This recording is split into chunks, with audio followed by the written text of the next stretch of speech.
da sake saduwa da ku a cikin wannan darasi na musamman da zamu yi kan ɗayan part na wato looping statement, wato for loop kenan. Idan muku manta mun ce muku looping statement ko kuma iterative statement yana da part kusan guda 3 zuwa 4, amma wanda aka fi amfani da su shine guda biyu, while da kuma for loop. A cikin darasin da ya gabata mun yi magana akan while loop, a cikin wannan darasin kuma zamu yi magana akan for loop. Shi for loop kai tsaye idan muka kai ga syntax din shi za ku ga cewa abinda muke son rubuta shine variable initialization. Idan muka manta ba a cikin while loop a waje muke yin variable initialization, muke initializing variable da kuma mu bata value dinta, iyaka sai mu testa cikin condition. So anan nan za mu sanya variable din misali int a is equal to 0 ko kuma int lamba is equal to 0, sai kuma condition din mu misali mu ce lamba is less than or equal to 10 ko kuma lamba bata wuce 10 ba, sai nan abin da ake cewa update. Idan ba ku manta ba a cikin while loop update din a cikin code din muke yin shi, ma'ana duk lokacin da muka rona code din sai mu ce lamba plus plus, ma'ana muna ƙara yawan lamba kenan. Kuma misali da a ce rage yawan lamba muke so mu yi, za mu sa lamba minus minus, so update kenan. Wannan shi a for loop duk cikin bracket ɗaya ake sa wannan, a sanya condition ciki, sana kuma a sanya wato a sanya shi wannan update ko karawa ko ragewa duk nan ciki zaka sanya su. Nan wurin semicolon ne ba comma bace ba, semicolon ne ake sa tsakanin wayannan guda biyu. So muka tawo kai tsaye gashi za mu sa code din mu, gashi sai mu rihe da curly bracket.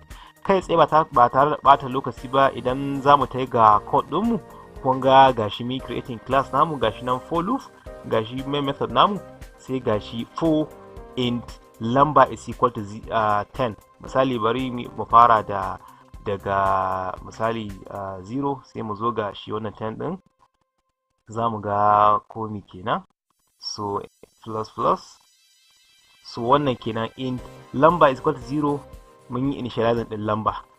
Maimakon mu sa nan waje mu sanya ta mai ce int lamba is equal to 0, nan ciki za mu sa ta, sai mu sa semicolon gashi, sai mu ce lamba is less than or equals to 10, ma'ana idan lamba bata wuce 10 ba, less than or equals to 10 bata wuce 10 ba, to lamba plus plus ƙara ɗaya a cikin wannan variable ɗin ta lamba. Sana kuma sai a ronin ɗin wannan code ɗin da ke ciki.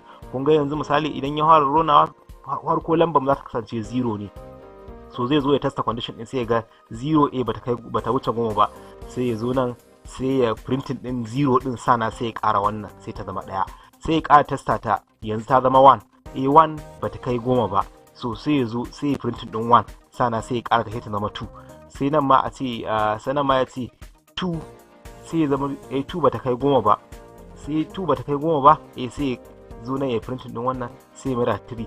To a takaice dai wannan lamba is equal to 0 din so ɗaya kawai ake rona shi lokacin da ya fara ronin, amma daga lokacin da ya fara ronin ya fara incrementing, da ya zo daga wannan sai wannan kawai ke testawa. Idan misali ya duba cewa wannan lamba din bata kai 10 ba, so sai ya printing din ta nan, sai ya ƙara nan, sai ya zo nan, sai ya duba bata kai 10 ba, sai ya printing, sai ya ƙara nan.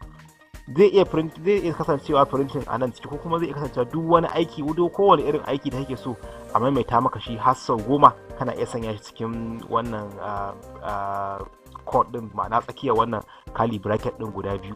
So yanzu kai tsaye idan zamu rona code din mu, za ya fara compiling. Aka ce compiling a programming abin da ake yi shine yadda yake fassara wannan bayanin da kai domin bada abin da kake bukata. So wannan kenan kun ga mana printing daga 0 value din lamba ta farko kenan har zuwa 10, ma'ana value din da aka yi incrementing na lamba kenan har zuwa 10. Da ya zo wurin 10 sai ya printing din 10, sai ya ƙara ta zama 11. Idan ya testa ya ga cewa 11 ce, to 11 ai kuma ta wuce 10, to daga nan sai ya breaking, sai ya tsaya. So wannan for loop kenan.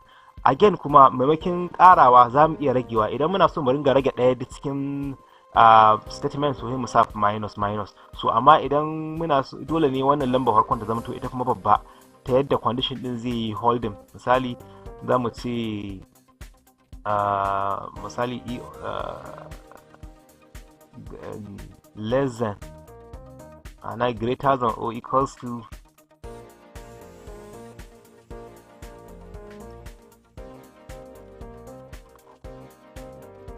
greater than or equals to 0, misali greater than or equals to 0 ma'ana lambar mu 10 is equal to 10. Idan lamba bata wuce ma'ana bata wuce 0 ba, ma'ana ta wuce 0 bata kasa 0 kenan ba, to a rage number.